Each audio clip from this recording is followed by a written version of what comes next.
नमस्कार. आज आपण हरतालिकेविषयी माहिती जाणून घेणार आहे.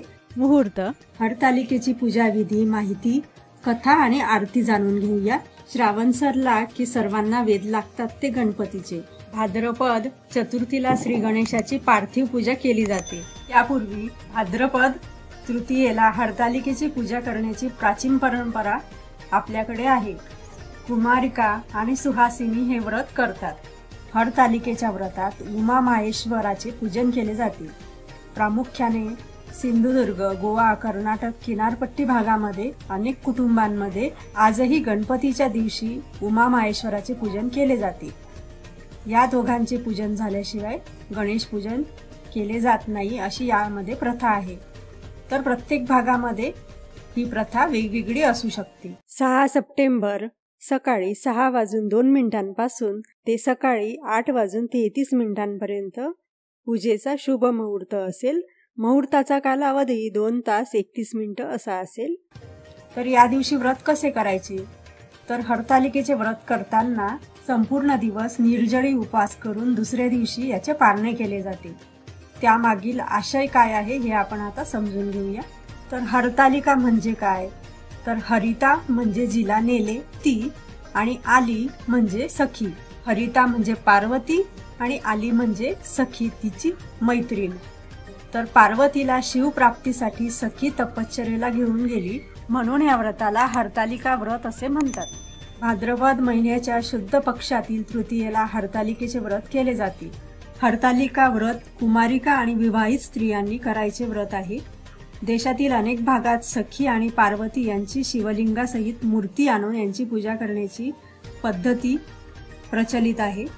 सकाळी नित्योपचार उरकल्यानंतर हरतालिका व्रत पूजनाचा संकल्प करावा.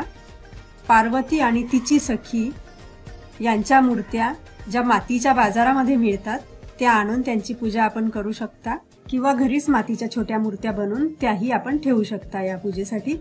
या दिवशी वाळूचे शिवलिंग तयार करून त्याची पूजा केली जाते. एक सुपारी ठेवून त्याला गणपती म्हणून त्याचेही पूजन करावे. याचबरोबर हिरव्या बांगड्या पार्वतीला वाहाव्यात आणि विविध प्रकारची झाडांची पत्री, पाने आणि फुलं वाहावी.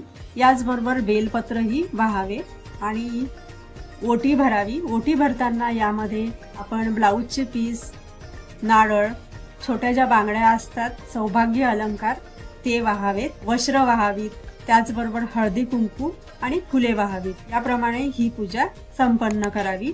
त्याचबरोबर शिवलिंग आणि सख्यांना स्नान घालणार त्यावेळेला दुर्वांच्या साह्याने त्यावर पाणी शिंपडायचं.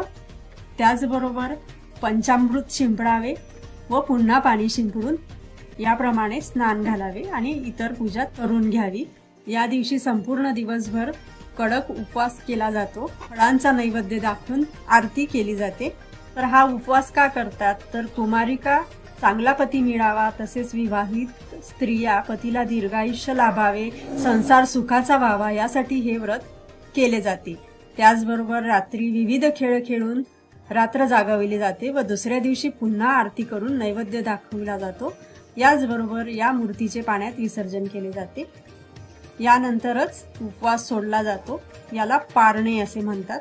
तर आता आपण याची कथा जाणून घेऊया. हिमालय पर्वतराजाची कन्या पार्वती ही उपवर झाली व नारदाच्या सल्ल्याने तिच्या पित्याने तिचा विवाह विष्णूशी करण्याचा बेत केला. मात्र पार्वतीच्या मनात शंकराला वरण्याचे असल्याने तिने आपल्या सखीकडून पित्यास निरोप पाठवला की तुम्ही मला विष्णूच्या पदरी बांधल्यास मी प्राणत्याग करेन.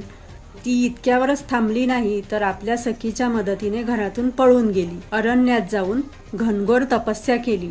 सलग 12 वर्ष केवळ रुईची पाने चाटून पार्वतीने तपाचरण केले. भाद्रपद महिन्यातील तृतीयेला हस्त नक्षत्रावर पार्वतीने शिवलिंगाची पूजा केली.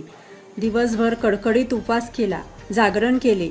तिच्या तपाने महादेव प्रसन्न झाले. पार्वतीच्या विनंतीला मान देऊन महादेवांनी पत्नी म्हणून तिचा स्वीकार केला अशी आख्यायिका आहे. अशी ही हरतालिकेची कथा समाप्त झाली.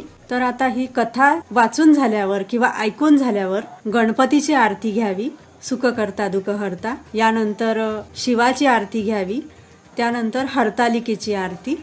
आपल्याला इतर आरत्या तर माहिती आहेच, पण हरतालिकेची आरती आपल्याला जर माहिती नसेल तर मी कमेंट सेक्शन आणि डिस्क्रिप्शन बॉक्समध्ये दिलेली आहे। तर याचबरोबर आपली ही हरतालिकेची कथा आणि माहिती समाप्त झाली। एक महत्त्वाची सूचना, आपल्यापैकी कोणी मासिक धर्मात असाल, आपण फक्त उपवास धरावा, मात्र पूजा वगैरे करू नये 5 दिवस झाल्याशिवाय। व जर कोणी गरोदर असेल तर त्यांनीही फळं आणि दूध घेऊन हा उपवास करू शकता, पूजा मात्र करू नये, पत्री वाहू शकता। आपण सर्वांना हरतालिका आणि गणेश उत्सवाच्या खूप खूप हार्दिक शुभेच्छा।